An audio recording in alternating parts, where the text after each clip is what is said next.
Do you think that you can live off of $14 an hour in 2025? We're going to get into it, and I have my notes here. Of course, when in doubt, calculate it out. We might as well talk about all of the ways that you could survive making such a low wage, okay? So first of all, if you're new to my channel, my name is Amanda. I am 36 years old. I live in the state of Oregon, and I'm a low income earning mom and wife, okay? I have been on a low income all of my adult life, and I can tell you right now, recently in the last year, I have made $14 an hour. And in my rural area, the minimum wage is actually $13.70. I know. You're probably thinking, no one can survive off of 14 bucks an hour, Amanda. You done lost your mind.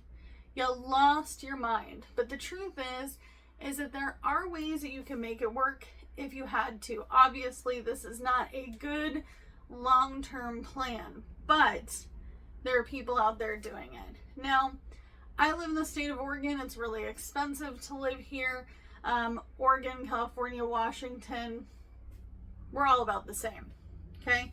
So, $14 an hour is not something that anyone chooses really to work. I mean, you don't really decide, hey, I'm gonna wake up today and get a job making 14 bucks an hour.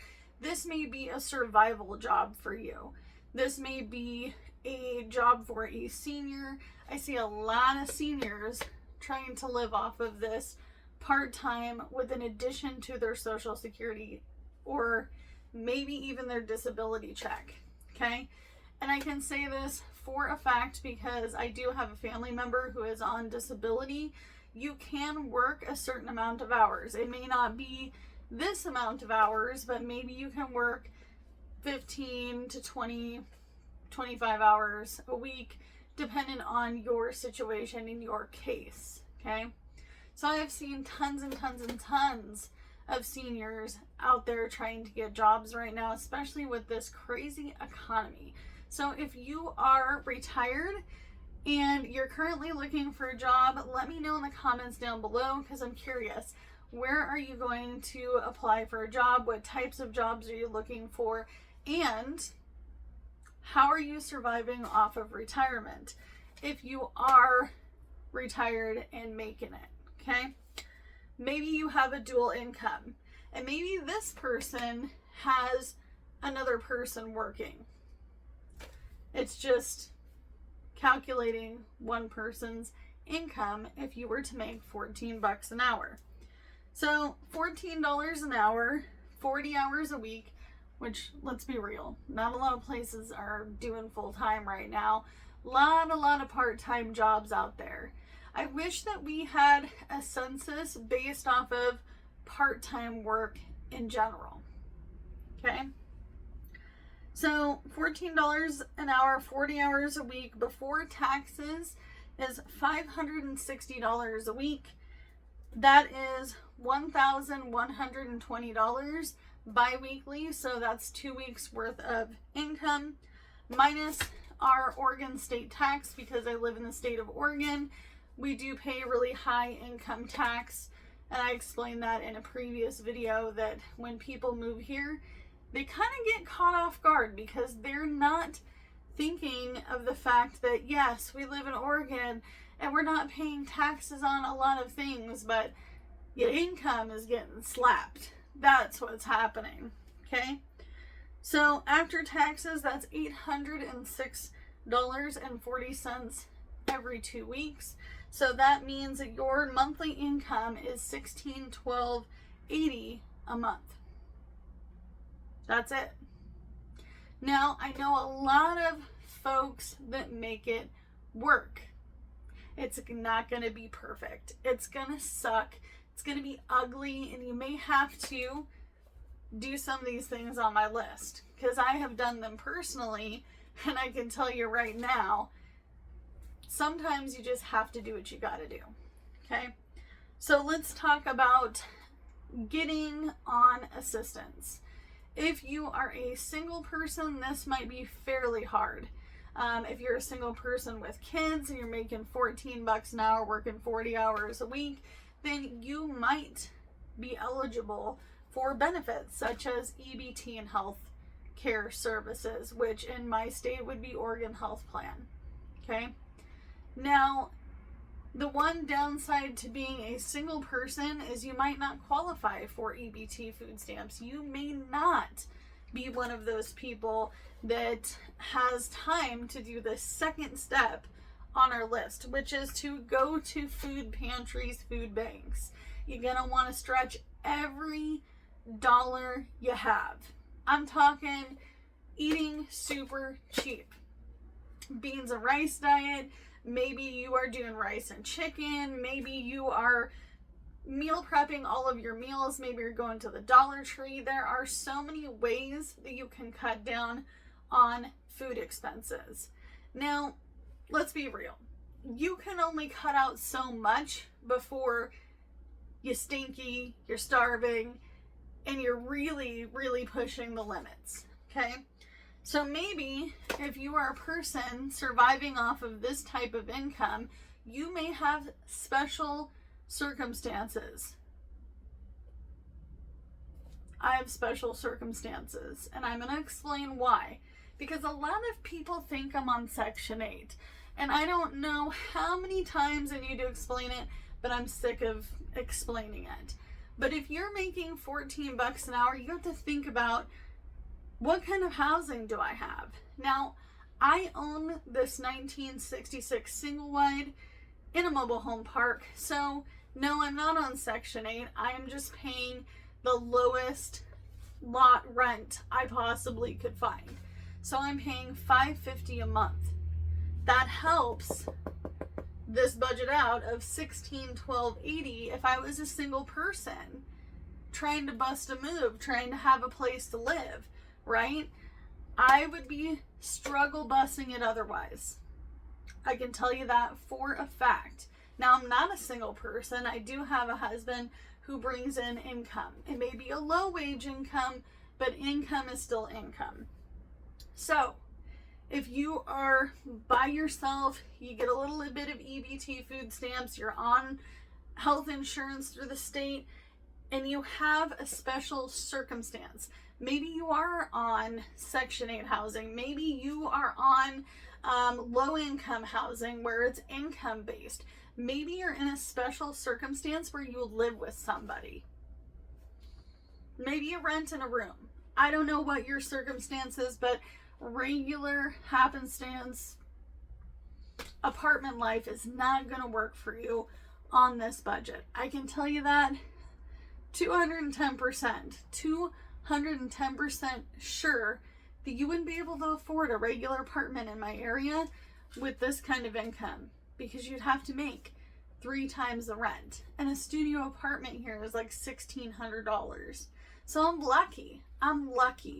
I could probably make it work if I had to. I would be scrimping and I'd be scraping the bottom of the pan at this point to get by. Okay? And I've done it. You guys have seen me. You've seen me do the thing. Okay? You cannot have payments when you're making this low of a wage. I'm talking no credit cards, no car payment, no Klarna, no Amazon Pay, none of those things. You cannot have a student loan making 14 bucks an hour and pay that loan off. You could definitely, and this is something I didn't mention with housing, you could definitely have a pretty low mortgage and make this work. I listed it as something that could possibly not work, but I'm like, why am I listing it like that? Because there are people in cheaper states that maybe their mortgage is very, very low and they bought their house a heck of a long time ago and they're just struggle busting it to get to the end. Okay? So you could possibly have a very low mortgage, and that could be the special circumstance for housing. The other thing that you're going to want to do is make a written budget. I know it sucks. Everyone likes to see me do it. I'm not sure why they don't do it. If you're making 14 bucks an hour, you're struggling, you need to start cutting things out. No Netflix, no Hulu, no going out to Starbucks or Dunkin' and Donuts, no more going out to eat. You're going to be packing your lunch, brown bagging that sucker. You are going to be legitimately on the dole. You're going to be on the dole. You're going to be struggle busing it. And I can tell you right now, if I had to make a budget off of this, which I could do for you in this video, if I had no payments, no credit cards, no student loans, which I have one credit card payment, and I don't have a car loan, and I don't have a student loan, and I'm 36 years old. So let me actually write out that budget and I'll be right back. All right, I made the budget. I think that this could definitely be doable. Really, I mean, at the end of the day, it's all about how you budget and what you're budgeting for, okay? So based off of my budget, no one else's, just my budget, what I'm living here in the now.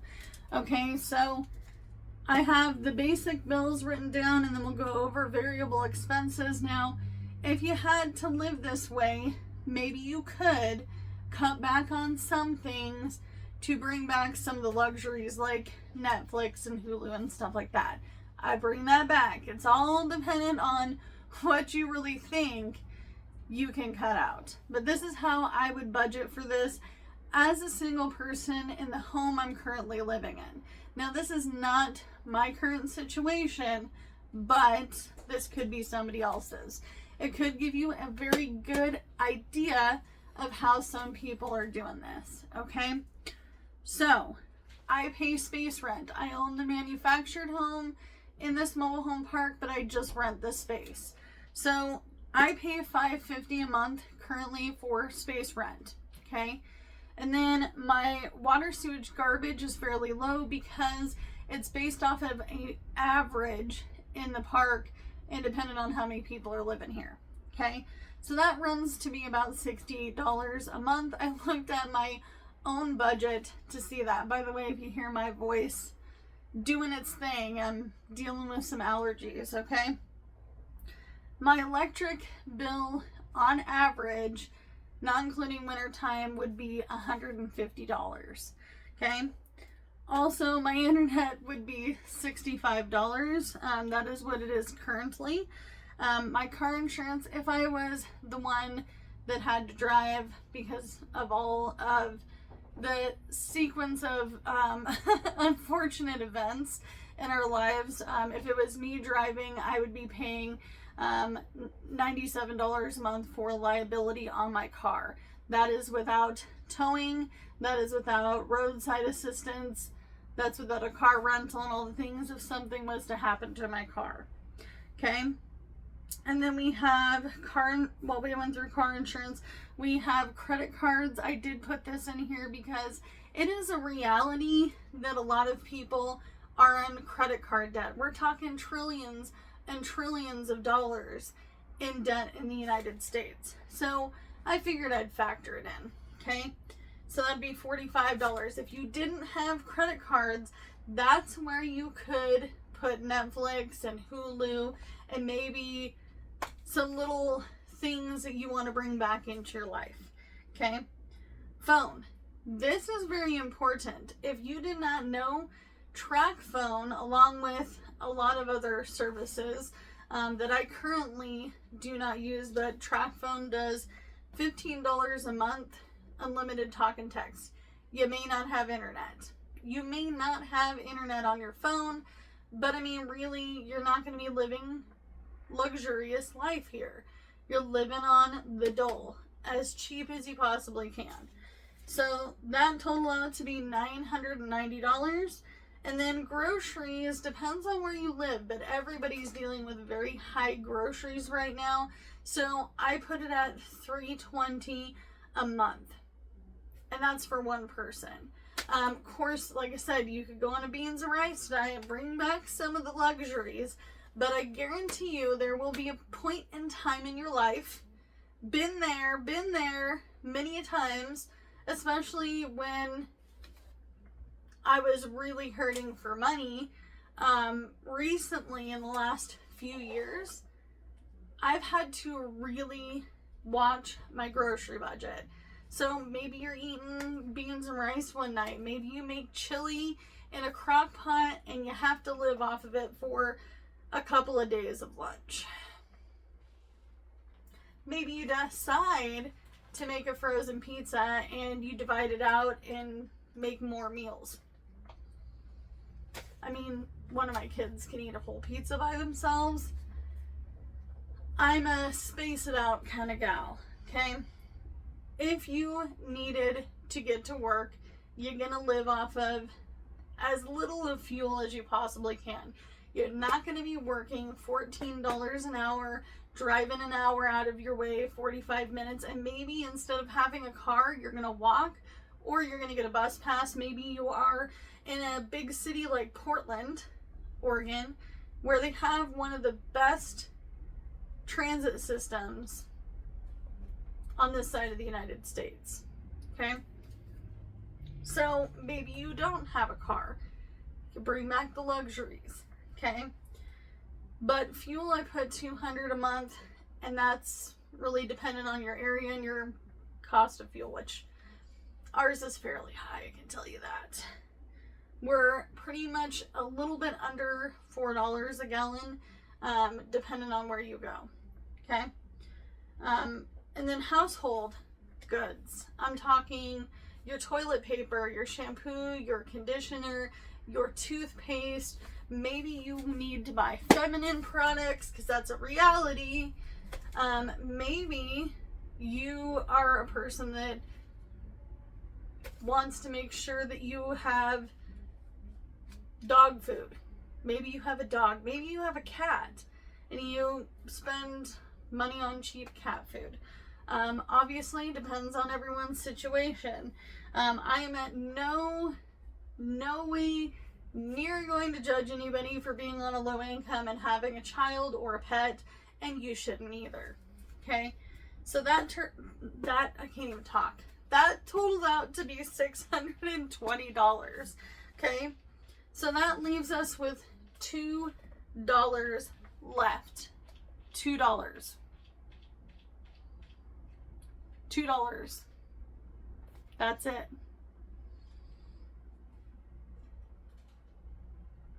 Can you live off of $14 an hour in the state of Oregon? Yes. Yes, you can. Very special circumstances.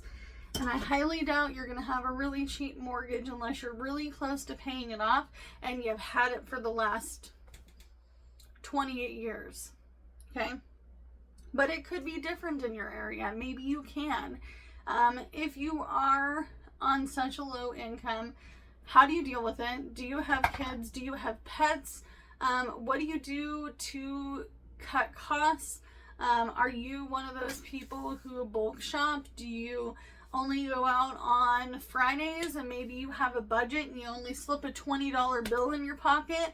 Are you one of those people that don't drive? Are you riding the bus? Are you walking to work? Are you using the library for the internet and for entertainment? Maybe you don't have internet at home, but the library offers you DVDs. Maybe you go to a yard sale and you stock up on cheap $1 less, bring a stack up to the lady and say, I'll make you a deal. Maybe you live on those kinds of entertainment. I know we have. So, as always, you can only do what you can with what you've got because it's really all you have to work with. And if you're on a low income, it's okay. Pick my brain in the comments about some other ways that I have survived. Some of them seem very unconventional, like washing your own laundry by hand. Saves money going to the laundromat to wash shirts and leggings. Leggings dry fast. I got tons of tips. I'll see you guys in the next one. Bye, guys.